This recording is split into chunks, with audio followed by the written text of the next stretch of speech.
मोदी सरकार सरकारी कर्मचारियों के लिए लेके आई नया पेंशन स्कीम, जिस पर विपक्ष बोला चुनाव को मद्देनजर रखते हुए मोदी सरकार ने लिया है फैसला। आइए पूरा मामला आपको समझाते हैं। जो नया पेंशन स्कीम आया है सरकारी कर्मचारियों के लिए, वो आपको वीडियो में बताएंगे। वीडियो को अंत तक देखिएगा तभी समझ में आएगा, और सरकारी कर्मचारी जितने हैं वो वीडियो को अंत तक देखें तभी उनको पूरा मामला समझ में आएगा। नमस्कार, मेरा नाम विश्वजीत कुमार और आप देख रहे हैं वाक फॉर इंडिया न्यूज। जिस तरह से खबर आ रहा है कि मोदी सरकार नया पेंशन स्कीम लेके आई है।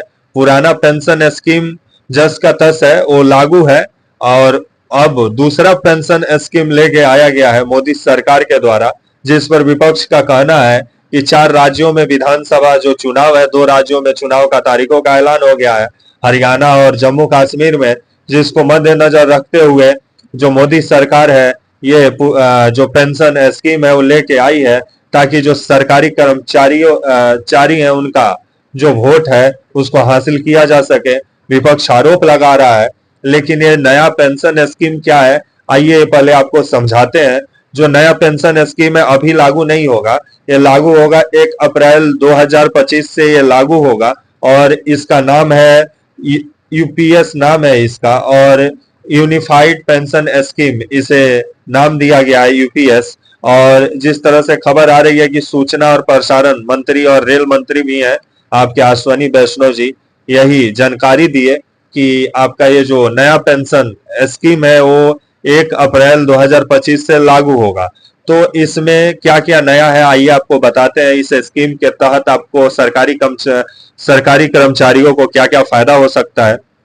जो पहले पुराना जो मोदी सरकार पहले पेंशन स्कीम जो लेके आई थी, और पुराना पेंशन स्कीम का जो मांग सरकारी कर्मचारी कर रहे थे, उसको मद्देनजर रखते हुए मोदी सरकार फिर से दूसरा नया पेंशन स्कीम लेके आई है। और पहला जो पेंशन स्कीम लेके आई थी वो लागू रहेगा, सरकारी कर्मचारी चाहे तो उसका भी लाभ उठा सकते हैं।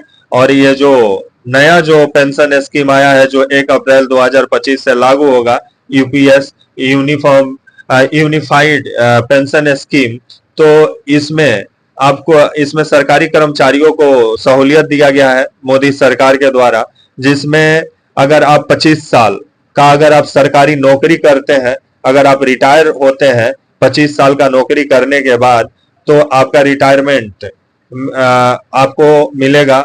और आपका जो 12 महीना पहले जो सैलरी आपको मिलता था, और उसको मद्देनजर रखते हुए आपको रिटायरमेंट का सैलरी तैयार किया जाएगा, और 50% आपका मतलब 12 महीना रिटायरमेंट के 12 महीना पहले का आपका जो सैलरी होगा उसका 50% हिस्सा आपको सरकार देगी। नया ये जो पेंशन स्कीम आया है यूपीएस के तहत, यूनिफाइड पेंशन स्कीम के तहत आपको 50% मिलेगा। अगर आप रिटायरमेंट के समय अगर आपका सैलरी 50,000 रुपया है तो आपको 25,000 रुपया आपको सरकार देगी, आधा देगी।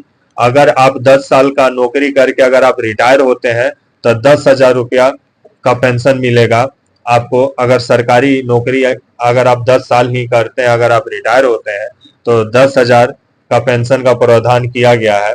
तो वहीं जो मोदी सरकार इससे पहले जो पेंशन स्कीम लाई थी वो जस का तस है, उस पर विभिन्न सवाल भी खड़ा हुआ था, क्योंकि उसमें जिस तरह से जो रिटायरमेंट को लेकर के कर्मचारी विभिन्न सवाल खड़ा कर रहे थे कि रिटायरमेंट के बाद उनको 3,000 4,000 उनको रिटायरमेंट मिल रहा था, और वो सैलरी उठाए थे आपका 40,000 45,000, जिसको लेकर के विभिन्न सवाल खड़ा हो रहा था, जिसको मद्देनजर रखते हुए मोदी सरकार नया पेंशन स्कीम लाई है यूपीएस यूनिफाइड पेंशन स्कीम।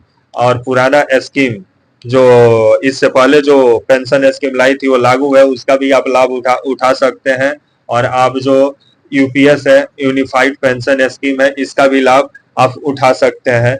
तो जिस तरह से मोदी सरकार पे विपक्ष दबाव बना रहा था, और जिस तरह से सरकारी कर्मचारियों का भी दबाव था, क्योंकि सरकारी कर्मचारी रिटायरमेंट के बाद उनको घर चलाना मुश्किल हो गया था, जिसको लेकर के अब मोदी सरकार इस पे नया पेंशन स्कीम लेके आई है जो अभी लागू नहीं होगा, 1 अप्रैल 2025 से लागू होगा, जिस पे राजनीतिक महाभारत भी छिड़ा हुआ है, जहां विपक्ष के नेता राहुल गांधी हो, अखिलेश यादव हो या अरविंद केजरीवाल हो या आपके लालू प्रसाद यादव हो या विभिन्न इंडिया गठबंधन के नेताओं का कहना है कि जिस तरह से 4 राज्यों में विधानसभा चुनाव है, उसी को मद्देनजर रखते हुए इस स्कीम को लाया गया है, ताकि जो सरकारी कर्मचारी हैं उनका वोट को साधा जा सके। तो आने वाले समय में अभी तो इसका लाभ नहीं मिलेगा, 1 अप्रैल 2025 से इसका आप लाभ उठा सकते हैं।